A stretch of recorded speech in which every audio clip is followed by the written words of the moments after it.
Hello, dear history hunters! This is the second episode of Haunted by History, and today we will be investigating the mysteries of Riccarton House. As always, we will be relying on special knowledge and expertise of the local ghost hunter and history buff, Mr. William Langford of Langfords, and his trusty silver spoon.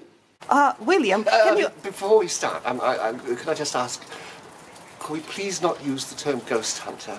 The connotations are somewhat unpleasant. And when you think about it, well, who's hunting who? Mrs. Deans has every right to be here. And we are, well, hopefully she sees us as her guests. Look, you can cut that bit out if you like. It sounds a little petulant. Are you talking about Mrs. Deans who arrived here sometime in the 19th century? Yes, that's the lady. She arrived in 1852.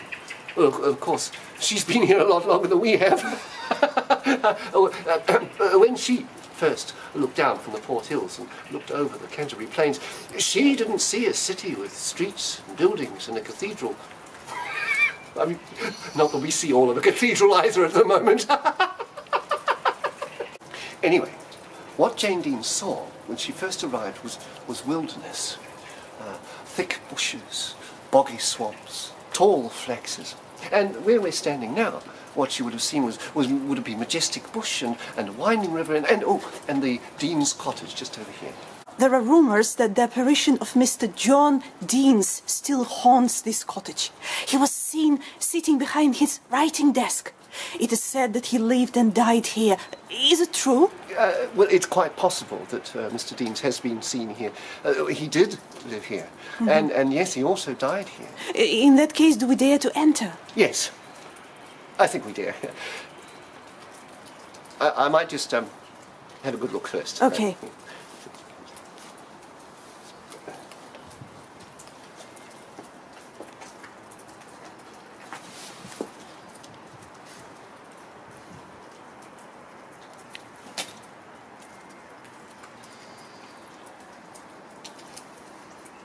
Yes. Let us risk it. After you. Oh, thank you.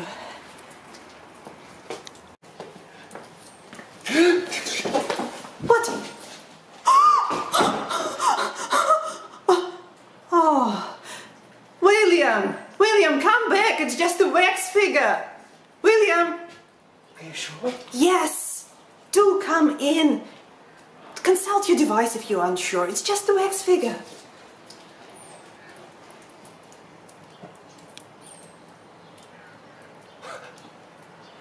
Yes.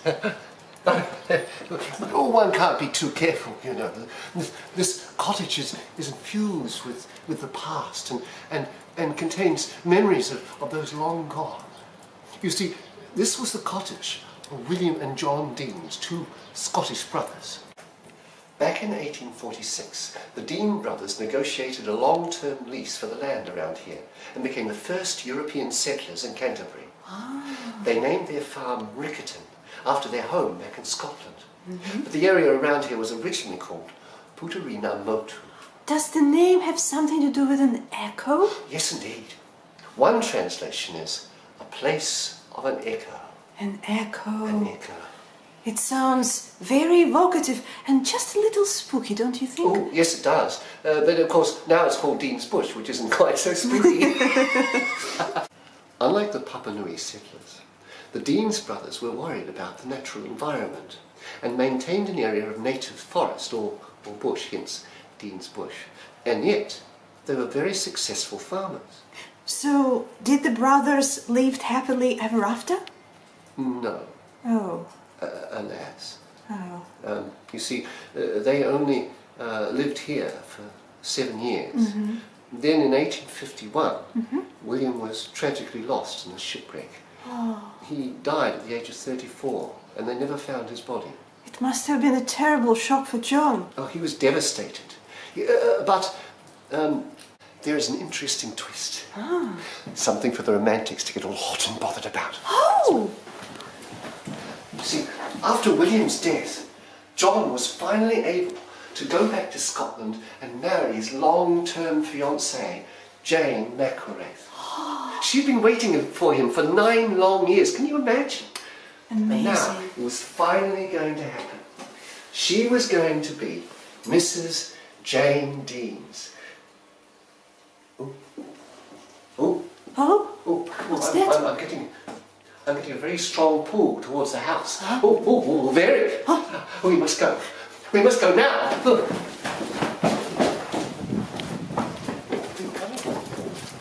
This is the fine dining room of Riccarton House. It was added to the building to celebrate the 21st birthday of Jane Dean's son. Wait, John and Jane Deans had a son? Oh, yes.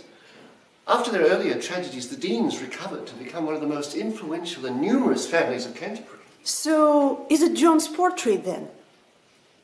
It's a bit vague, don't you think? No. That's William Deans. Ah. He arrived in New Zealand in 1840. He was much admired and loved by all. He had a deep connection with the local tribes and spoke Turea. He and John used to host large groups of settlers and travellers. He touched the lives of many people, and yet there was never a picture or a portrait made of him during his lifetime.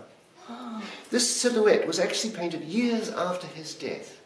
You could say that it's William's shadow. No, that it's his echo. Oh, an echo. But what about John and Jane Deans? I hope their story is a bit more cheerful. At least we know how or what they looked like, though they do look a bit preoccupied here, don't you think? Well, these are their wedding portraits. They were probably very preoccupied. Sorry. John and Jane were very happy together, but... But? Surely they lived happily ever after? Not quite. Oh. Well, for a time. You see, John, while travelling back to Scotland to wed Jane, caught a fatal chill. Oh, no. Yes. Well, even as he was bringing his new bride halfway around the globe to her new home, he was already terribly ill. And she was with child. Oh, yes. 9 months after they arrived in New Zealand, she gave birth to John Deans II. Oh. And less than a year later, John Deans, her husband, died.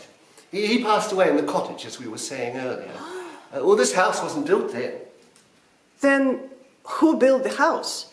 Oh, Jane herself did. Oh, she was a remarkable woman. But wait, did she not go back to Scotland? She was left all alone in a strange land with a baby. Yeah, that's where things get better.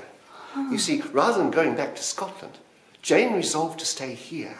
And in so doing, she not only built this house, but she laid the foundations for the Deans family dynasty of Canterbury.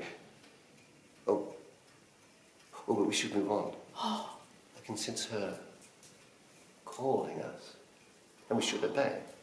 We are the guests, after all. We mustn't be rude. We are. Quick. Come on.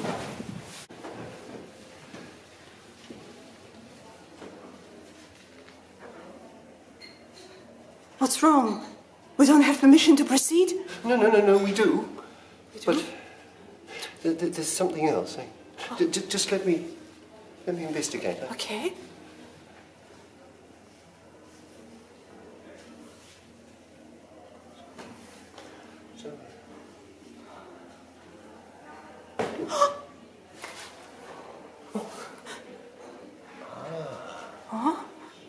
It's the acorns. The what?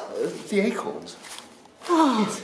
Oh, you see, acorns were considered very lucky. Oh, as a matter of fact, I never leave the house without them, or more importantly, I don't enter the house without them. Oh. Or climb staircases. You see, staircases were considered very dangerous places. They are in between, on the cusp, joining two worlds. You can either ascend or descend into a completely different space.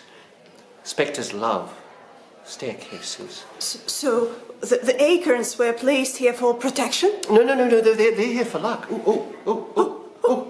But there's no time for idle chatter. Yes, upstairs we go. Yes.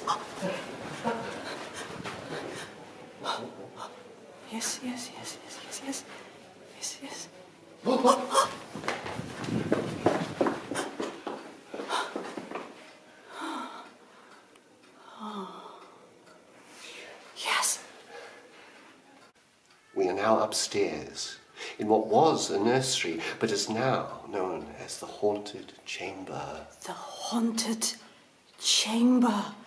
Oh, so can you sense any presence in here right now? Her presence? Yes. Here?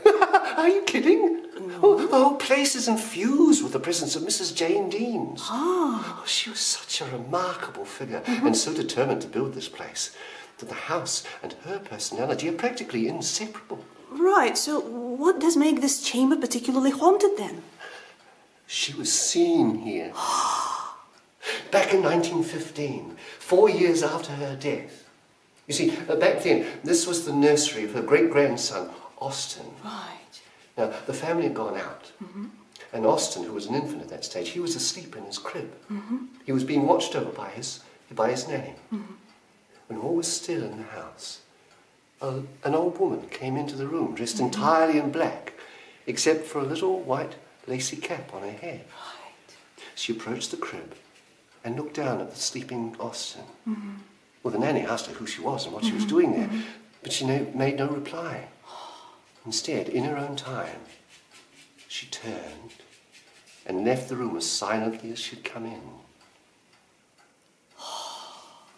But maybe it was just a local woman or a relative or someone else passing by. No. You see, the nanny described the woman to the family, and they were all unanimous. It could only be one person, Mrs. Jane Deans herself.